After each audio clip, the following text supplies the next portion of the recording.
Olá, aqui é a Isa Minatel, tamo junto, esse é o nosso Chá Comigo. Ó, prepara o chazinho aí e vem, chá comigo que eu leio pra você. Ai, que maravilha! Nós estamos lendo O que Sobra, do Príncipe Harry. Este é o vídeo 53, parte 2, capítulo 75. Bora lá! Se estiver tranquilo, faz um chazinho e aprecia, degusta, comenta, curte. Se tiver na correria, só dá o play e vai, que eu leio pra você, viu? Mas ó, não esquece de curtir, comentar, compartilhar, que a gente precisa, viu, do Ibope. Vamos junto! A Torre de Londres, com Willie e Kate.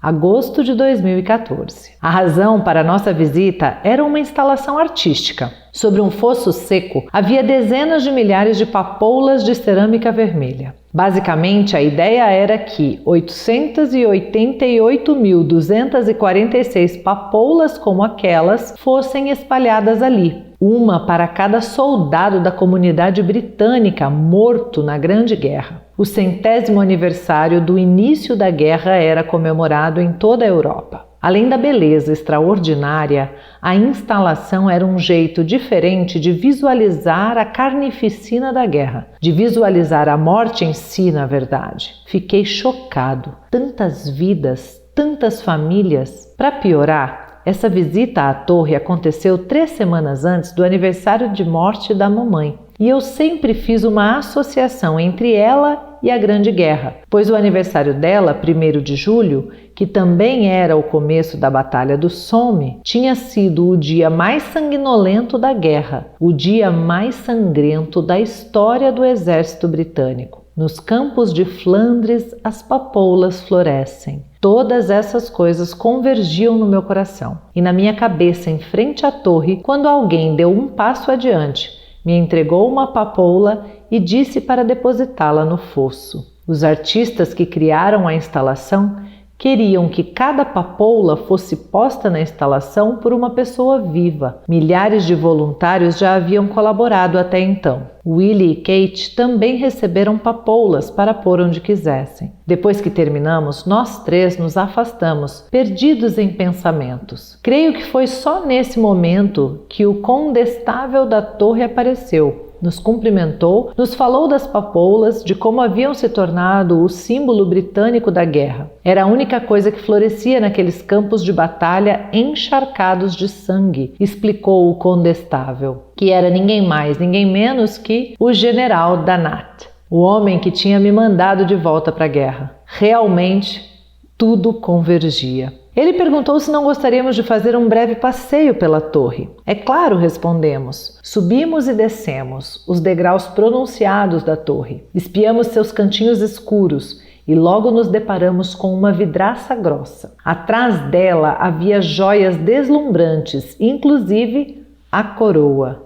Puta merda, a coroa. A que tinha sido posta na cabeça da vovó na coroação de 1953. Por um instante pensei que era a mesma coroa posta sobre o caixão de Gangan ao percorrer as ruas. Parecia a mesma, mas alguém destacou as várias diferenças entre elas. Ah, sim, então essa era a coroa da vovó, e só dela. E me lembrei dela, me contando do peso inacreditável daquele objeto na primeira vez em que o pôs na cabeça. Parecia pesada, também parecia mágica. Quanto mais olhávamos, mais luminosa ela ficava. Seria possível? E a luz parecia vir de dentro. As joias contribuíam, mas a coroa parecia ter uma fonte interna de energia. Uma coisa que ia além da soma das partes. A tira repleta de pedras preciosas, a flor de lis dourada, os arcos que se cruzam e a cruz reluzente e, claro, a base de arminho. Era impossível não pensar que um fantasma encontrado de madrugada na torre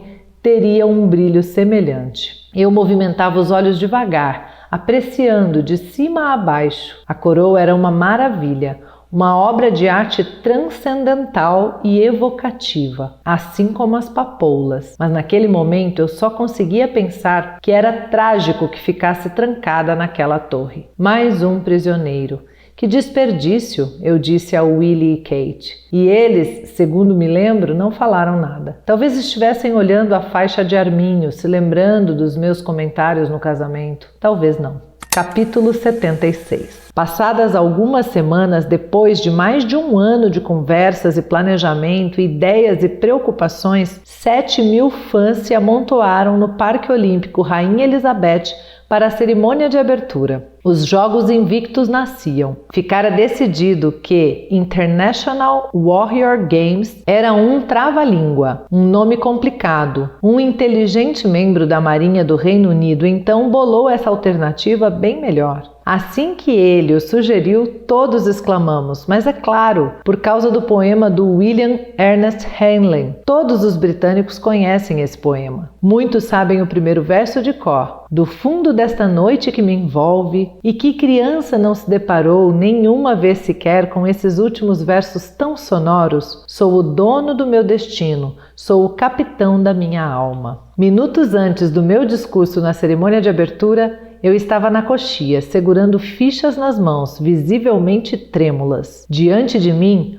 o pódio parecia um patíbulo. Relia minhas fichas sem parar, enquanto 9 aviões dos Red Arrows, o grupo de acrobacias aéreas da Força Aérea Real, cruzavam o céu, deixando rastros de fumaça vermelha, branca e azul. Em seguida, Idris Elba leu Invictus, talvez melhor do que ninguém, e depois Michelle Obama, via satélite, disse algumas palavras eloquentes sobre o significado dos jogos. Por fim, ela me apresentou. Foi uma longa caminhada, por um labirinto de tapetes vermelhos. Minhas bochechas ficaram tão vermelhas quanto os tapetes. Meu sorriso estava congelado, a reação de lutar ou fugir a todo vapor. Me censurei baixinho por ser desse jeito. Os jogos eram uma celebração de homens e mulheres que tinham perdido partes do corpo, que levavam o corpo além do limite. E eu estava enlouquecendo por causa de um discursinho de nada. Mas a culpa não era minha. Àquela altura, a ansiedade controlava meu corpo, minha vida. E esse discurso, que eu acreditava ser muito importante para muitas pessoas, só agravava meu estado. Além do mais, o produtor me disse antes de eu entrar no palco que o tempo estava curto. Ah, que ótimo! Mais uma coisa para eu pensar. Muito obrigado. Quando cheguei à tribuna, que eu mesmo tinha cuidadosamente decidido onde ficaria, me repreendi, pois dali tinha uma visão perfeita de todos os competidores. Todos aqueles rostos confiantes, saudáveis, esperançosos contando comigo. Me forcei a desviar o olhar, a olhar para o nada. Apressado, extremamente atento ao relógio, choraminguei. Para alguns dos participantes, este vai ser o ponto de partida rumo à elite esportiva. Mas para outros, vai marcar o fim de um capítulo de suas recuperações e o começo de um capítulo novo. Fui achar meu lugar bem na frente, ao lado do papai, que pôs a mão no meu ombro. Muito bem, menino querido. Ele estava sendo gentil. Sabia que eu tinha apressado o discurso. Dessa vez estava contente de não ter que ouvir dele a verdade nua e crua. No que diz respeito aos números, o Invictus foi um sucesso. 2 milhões de pessoas assistiram pela TV. Milhares encheram estádios em cada um dos eventos. Um dos destaques para mim foi a final de rugby para cadeirantes. A Grã-Bretanha jogando contra os Estados Unidos, com milhares de fãs torcendo pela vitória da Grã-Bretanha na Copper Box Arena. Aonde quer que eu fosse naquela semana, as pessoas me abordavam, me davam apertos de mão, me contavam suas histórias, filhos, pais, avós, sempre com lágrimas nos olhos. Me diziam que os jogos tinham restaurado uma coisa que imaginavam que jamais seria recuperada. A alma verdadeira de um filho, uma filha, um irmão, uma irmã, uma mãe, um pai. Uma mulher cutucou meu ombro e falou que eu havia trazido o sorriso do seu marido de volta. Ah, aquele sorriso, ela disse. Eu não o via desde que ele se feriu. Eu sabia que o Invictus faria algum bem ao mundo, eu sempre soube, mas fui pego desprevenido por essa onda de apreço e gratidão. E alegria. Tá chorando. Então vieram os e-mails, milhares, um mais comovente que o outro. Faz 5 anos que fraturei a coluna, mas depois de ver tantos homens e mulheres corajosos, levantei do sofá e estou pronto para recomeçar. Sofro de depressão desde que voltei do Afeganistão, mas essa demonstração de coragem e resiliência humana me fez perceber. Na cerimônia de encerramento, momentos depois de eu apresentar Dave Grohl e os Foo Fighters, um homem e uma mulher se aproximaram de mim. A filhinha entre os dois. A menina usava um moletom com capuz rosa e protetores de orelha laranja. Ela olhou para mim. Obrigada por fazer meu papai ser meu papai outra vez. Ele tinha ganhado uma medalha de ouro. Só tinha um problema, ela declarou. Ela não conseguia ver os Foo Fighters. Ah, assim não dá. Eu a pus nos ombros e nós 4 assistimos, dançamos, cantamos e celebramos juntos o fato de estarmos vivos. Era meu aniversário de 30 anos. Sabe o que me fez chorar? Na verdade, para além da comoção própria dessa história, que é comovente, né, desses jogos que ele promoveu ali, quando eu comecei a compartilhar sobre a minha vida com o Petrus, eu também, da mesma forma que ele, tinha certeza que impactaria muitas vidas, mas eu nunca poderia imaginar a onda de amor e gratidão que esse compartilhar me colocou. Como é incrível encontrar vocês, encontrar as pessoas que me acompanham e receber um abraço apertado e pessoas chorando e dizendo: aquele compartilhar, aquele vídeo, aquele conteúdo mudou a minha vida, mudou a vida da minha família. Eu queria te agradecer e assim...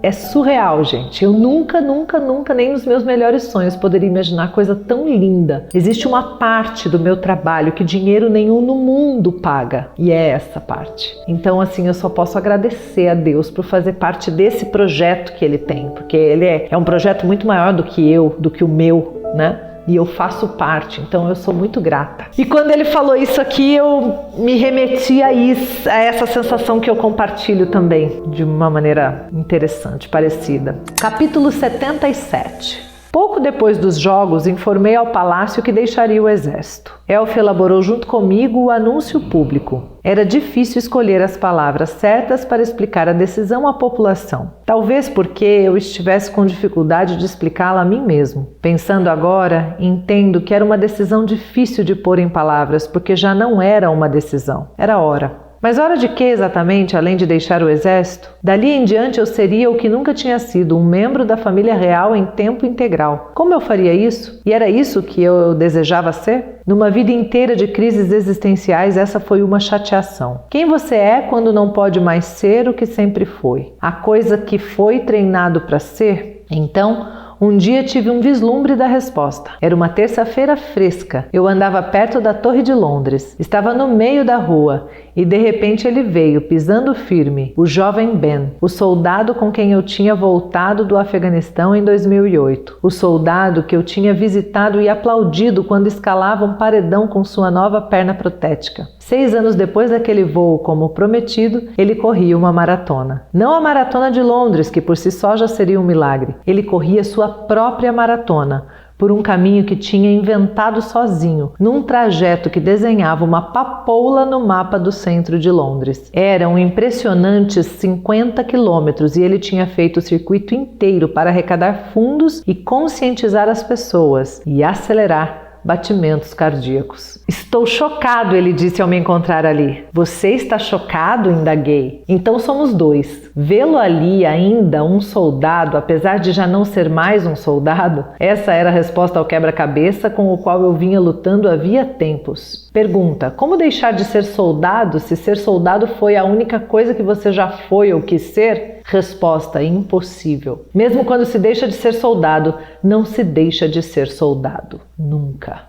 Capítulo 78. Uma missa pela guerra do Afeganistão na Catedral de St. Paul e depois uma recepção no Guildhall com a Corporação de Londres como anfitriã e em seguida o lançamento da caminhada da Grã-Bretanha de Walking with the Wounded e então uma visita ao time de rugby da Inglaterra e depois vê-los treinar para uma partida contra a França e depois acompanhar os jogadores até Twickenham e torcer por eles, e depois ir a um memorial em homenagem ao atleta olímpico Richard Meade, o cavaleiro mais bem-sucedido da história britânica. E em seguida uma viagem à Turquia, com o papai, para irmos às cerimônias em comemoração ao 100º aniversário de Galípoli. E depois um encontro com descendentes de homens que travaram essa batalha épica. E então de volta a Londres para entregar medalhas aos participantes da Maratona de Londres. Esse foi meu começo de 2015. Só os pontos altos. Os jornais estavam inundados de matérias dizendo que o Willie era preguiçoso e a imprensa tinha passado a chamá-lo de Wills avesso ao trabalho. O que era uma obscenidade, uma enorme injustiça, porque ele estava ocupado tendo filhos e formando uma família. Kate estava grávida outra vez. Além do mais,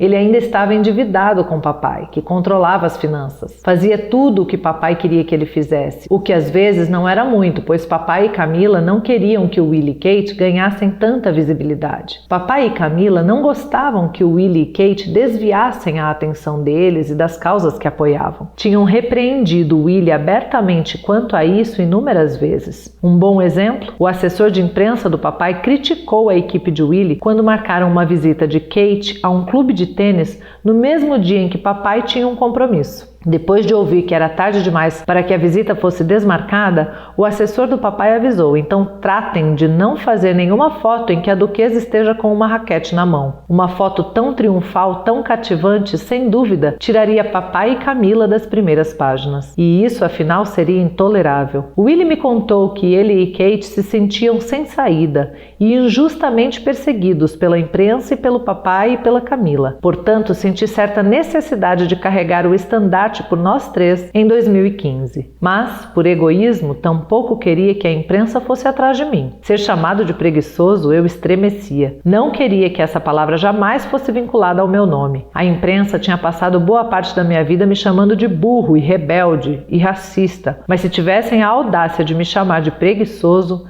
eu não tinha como garantir que não iria a Fleet Street e arrancaria as pessoas de suas mesas. Só fui entender meses mais tarde que a imprensa tinha outros motivos para mirarem o Willie. Primeiro, ele havia incomodado todo mundo ao parar de fazer o jogo dos jornalistas, recusando-se a lhes dar acesso irrestrito à sua família. Tinha se negado diversas vezes a exibir Kate como se fosse um cavalo de corrida premiado, e assim ele fora longe demais. Depois ele tinha cometido a temeridade de proferir um discurso vagamente contrário ao Brexit, o que de fato os tirou do sério. Brexit era o sustento deles. Como ele ousava sugerir que era uma bobagem?